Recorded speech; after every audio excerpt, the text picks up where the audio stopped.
Alright, so as you can see, this is a class already, right? It's a class called program. This is the main class of the application. You always have one main method to enter into your program. That's true in C#. Now, I'm going to create another class here, and then we'll use that as an object. So we're going to go add a new class, and we'll call this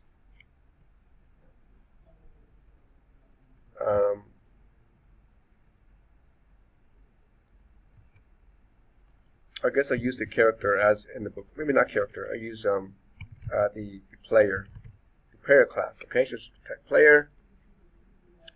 So here's our player class and our program class. So the player class, this is a blueprint, right? This is the blueprint here, or the template. Every class is a template. The player class, the main program class, it's the same thing. Class applies to all of them. So inside here we have two areas. This area here is called the properties.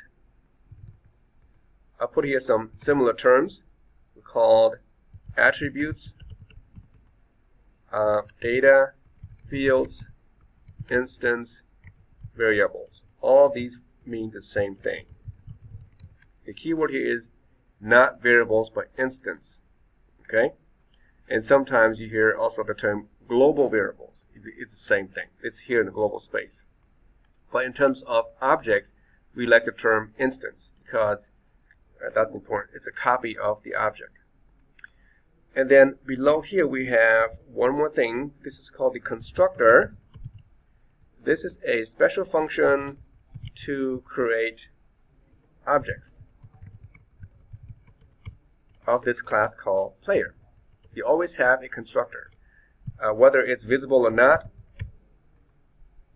there's going to be one. If you don't provide one by default, C# will create one for you by default. Okay, it's an empty constructor.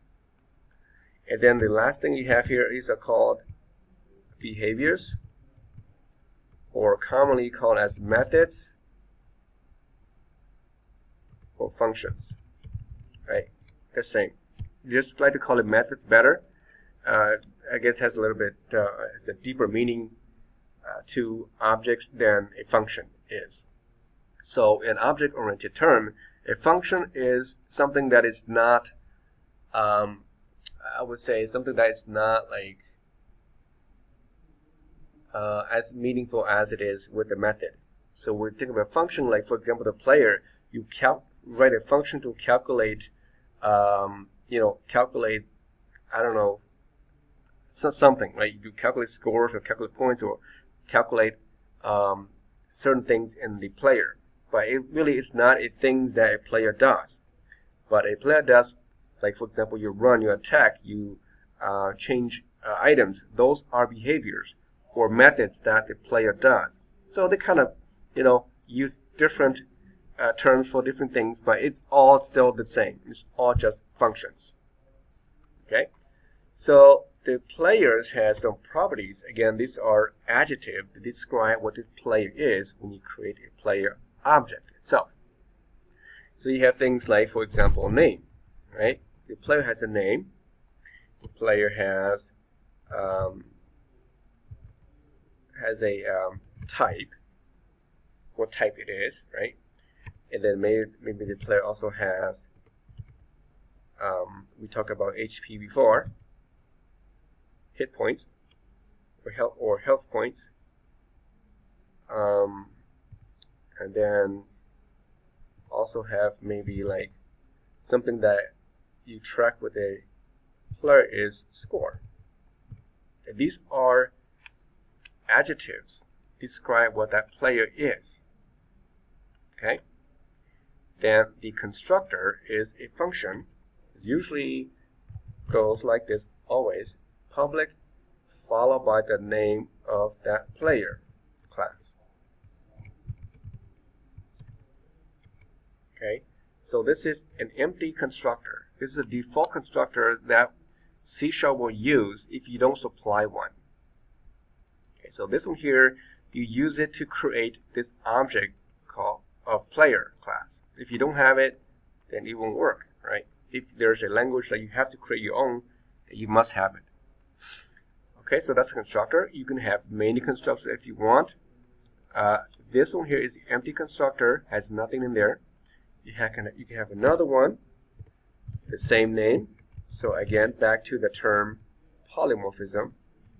As you can see, if I have exactly the same name, it does not allow me to do it because it's the same function. It's duplicates. But in polymorphism, you could have the same name as long as you have different parameters. Okay, we call these signature. So I could have things that I can use to set these data fields up here. So I can have like the string for the name. So that could be just one. As you can see now, C# said, okay, that's good. Has a different signature than this one here, so I can use two functions of the same name. So again, this is polymorphism, right? Two same functions does different things. Okay, so in here I can say, okay, this name equals to the name that is passed to it. So I can set the name in this example. And of course, I can do one more. You can have another one, player. This one could be just maybe just the HP or the type, right? Or you can have all of them. So very common to have all of them. String name, string type, and then we have int HP, int score. And the reason why I use the same variable here, it's very common as well. You always use the same name as your data fields so that you know exactly what they are. Okay? Now be careful though when you want to assign like I did here. If I just remove that and put the name like this, right? It's a problem because I'm not accessing the name field in the global space. Okay, because this name here is local, and this is local, and this is also local. So as you can see, this name is only applied to itself within that class or the function. You would never touch the real name out here. That's why I put the word this in front. Okay, so this here refers to the global data fields. Always. Okay, even the function names. You say something like a function called run. You say this dot run. Okay, if you don't put the dot here, run here, it will always look inside the local space first. If there is one, if there's none, then only then will it go to the global space and find that name out here. Since it's the same name, it's not going to go out there. So that's why you always use the word this in there. And it's a really good practice too. Okay, so this name equals name, this dot type equals the type that is passed to it, and then this dot HP is the HP passed, and then this dot score equals score. And another way to prevent this is you can put a different variable name. You can put like new name, and then now since it's different, you can put that here and say new name, and then it's okay because again, the name does not exist inside this function. It's going to go up to the global space and find the name out here. Okay, you can do that, but again, you have different variable names here. Again, there's no rule. It's just very common to do it this way. Okay, so I have three constructors that receive three different types of data fields, or this is called signatures. So therefore, they're allowed to have you're allowed to have same function names. Again, this is called polymorphism. Okay, in this case, I'm calling a constructor overload. So the word overloading means the same function in the same class has different signatures. Okay, so now the function's behaviors are exactly the same as the constructor, as I saw up there. So you could have a function to, we did about run, right? So run, but in C#, they like to use the capitalized letter. I don't like it, but C# uses that because the capital letters usually only applies to classes. Okay, classes use capital letter, but C# use that as well. So you can stick with your rule, or you can use the other rule. It doesn't matter. So run could do something, and you can have another function here, void run. As you can see, if I had the same name, I can't use it because it's exactly the same signature and stuff in here. So it does not allow. You must have something different in the signature. So that means I could have here, so maybe run is just very generic. Here run, maybe you can run at a certain speed, for example, right? So run at, maybe I call it speed. And so when you do something here, your run might be much faster than your regular run, right? Because maybe you possess some kind of special items that you can run at a much speed. So you can pass that to this run function and set up the regular run function down here, up here. Okay, so these are behaviors or methods that you can use inside a class. So this is again polymorphism, same thing as up here.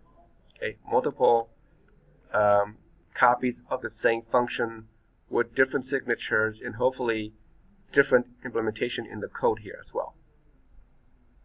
Okay, so now we have those data. As you can see, everything's public here, public, except for my data. I did not put that here, but usually you would set this to be private.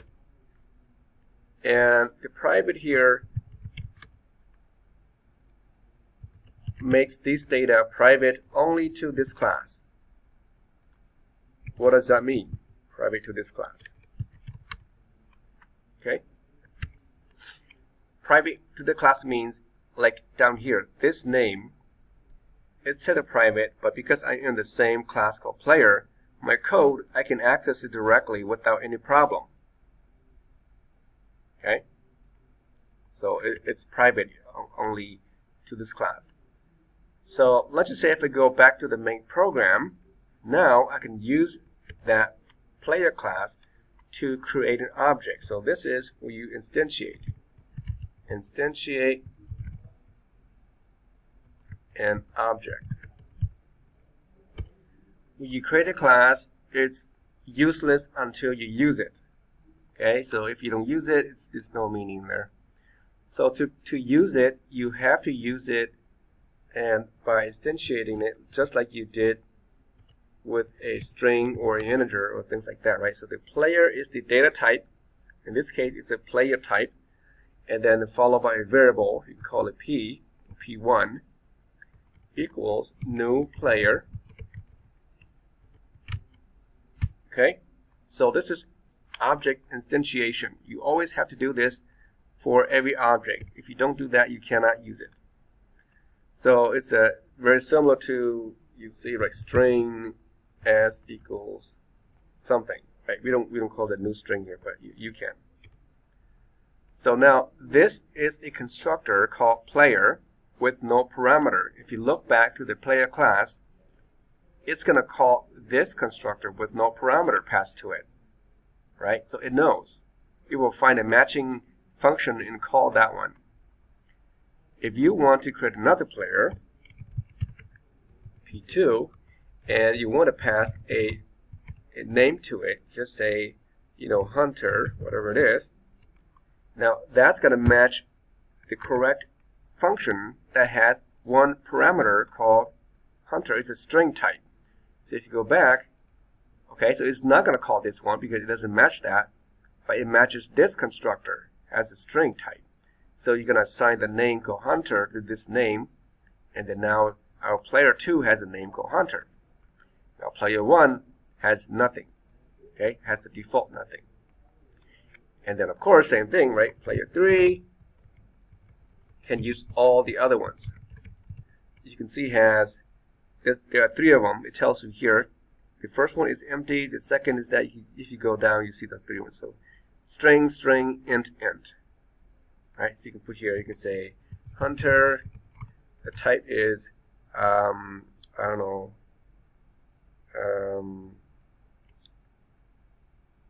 what type is it?